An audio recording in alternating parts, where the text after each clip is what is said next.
This is Pioneer's AVH200EX.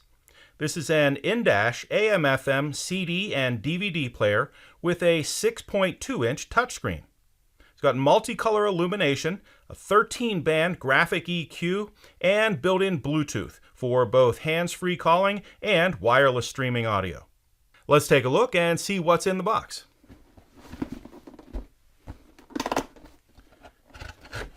Okay. First off, we have the wire harness here, and we'll use the wire harness to connect the power and ground and speakers and other connections to the vehicle. Next up, we have some installation screws. There's a bag of install screws. Next, we have the USB extension, and the USB extension here is used because the USB port is on the back of the in-dash receiver, and we'll use this to bring that USB port up into the passenger compartment. Next up, we have the Bluetooth microphone. Now, the Bluetooth microphone here comes on a wire about 10 feet long or so for very flexible installation. Then we have the warranty card. And lastly, we have the quick start guide. And you can download a complete copy of the owner's manual in a PDF form right to your phone. All right, let's get the in-dash receiver up out of here. The front panel of the AVH200EX has our volume controls right here, and just below the volume is the mute button. In the center here is the home button. This will take you out to the home screen, and we have the display button just below it for switching off the display. And on the bottom left, we have our track advance and radio station advance buttons here. Here's the eject button, and the CD and DVD slot are across the top. You'll do most of your interaction with the in-dash receiver on the 6.2-inch touchscreen. On the back panel of the AVH200EX, we start here with the USB port, and please remember we include a USB extension in the box so you can bring that USB port up into the passenger compartment. The yellow jack right here is video output, and the brown jack right below it is our dedicated backup camera input. Right here is the audio and video auxiliary input, and here we have 3 sets of RCA outputs for operating external amplifiers. They are front, rear, and subwoofer output. On the other side, we have the wire harness from the car. We'll plug in right here. Then we have 2 black jacks here. The top one is for the Bluetooth microphone that is included with the product. And the bottom one is for operating your steering wheel controls through a third-party adapter. And finally, we have the AM/FM antenna input from the car right here. And that is Pioneer's AVH200EX. And what's in the box?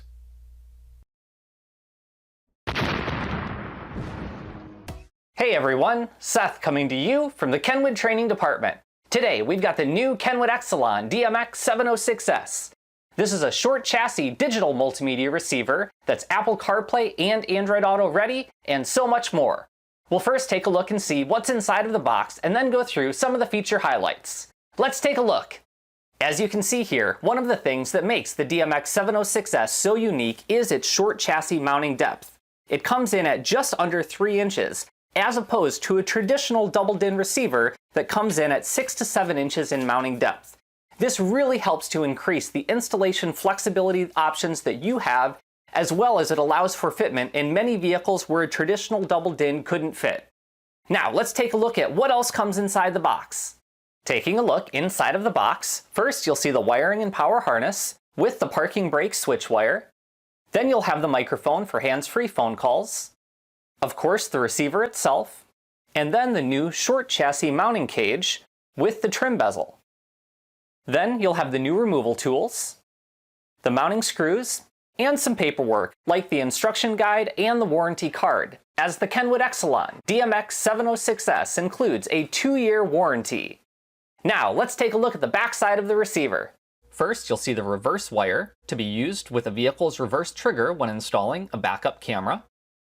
Next is the parking switch wire. Then you'll see the USB input. Next will be the front camera input. Then the video output. Below that, the video input. And to the left of that, the rear camera input. Next to that will be the Bluetooth microphone input.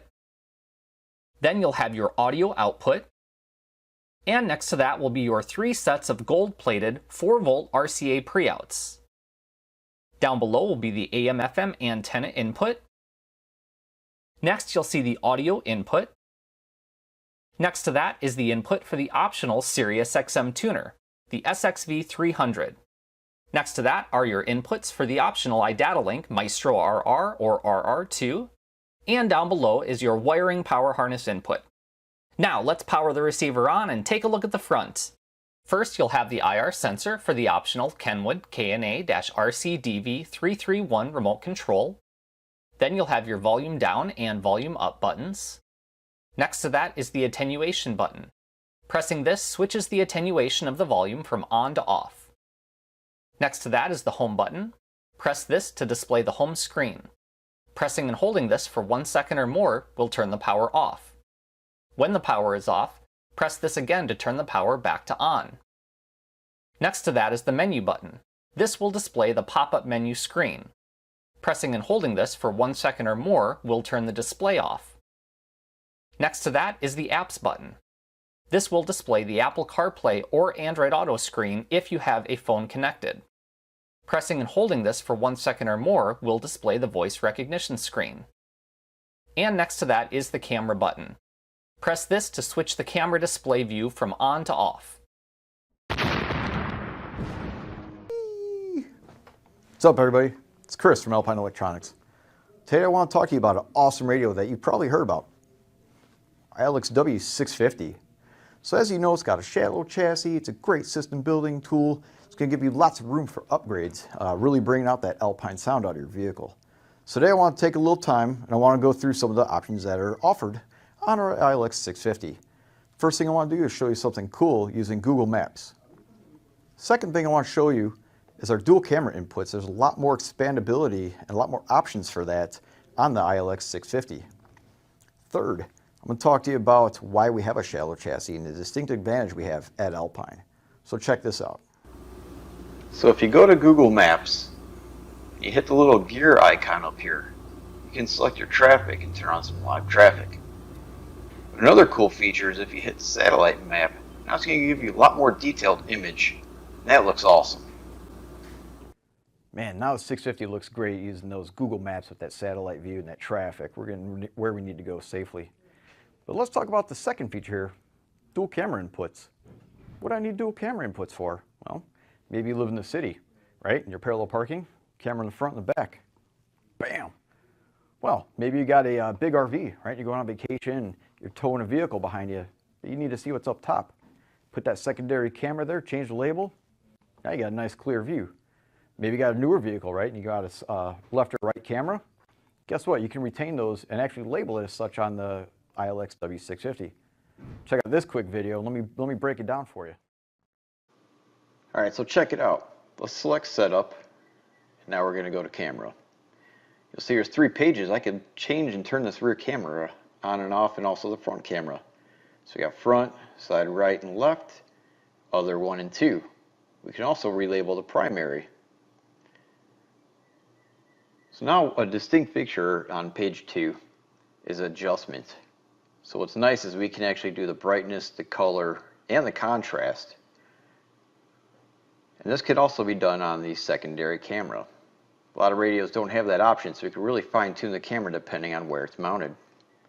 Page 3 is going to give us our rear camera guide adjustment. We could select that on and off.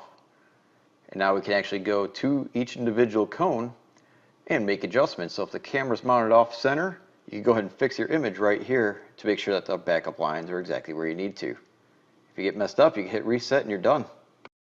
So now let's talk about that shallow chassis. There's a method to our madness because we're forward thinking. We're Alpine. If you look on the back of this chassis, we got some mounting holes that just happen to work out for our KTA 450 amplifier, which is going to dock right onto the back of the unit. So by utilizing dynamic peak power, we're able to get big amplifier sound out of a small package by docking the 450 on the 650. That's pretty awesome, because now what we're talking about is you're going to save some money not needing an amplifier kit and all these additional cables and labor. You know it's a good idea. Now you saved all that money and you've got a lot more power coming out. We can add some speakers to it. We just built the whole Alpine system off this 650. Saving the money on the wires, reinvesting in some speakers, delivering that full Alpine sound.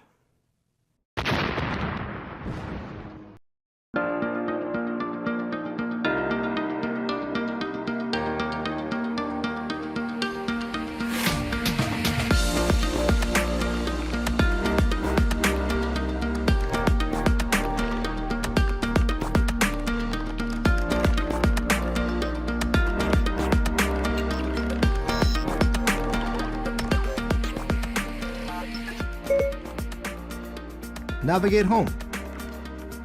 Getting directions to home.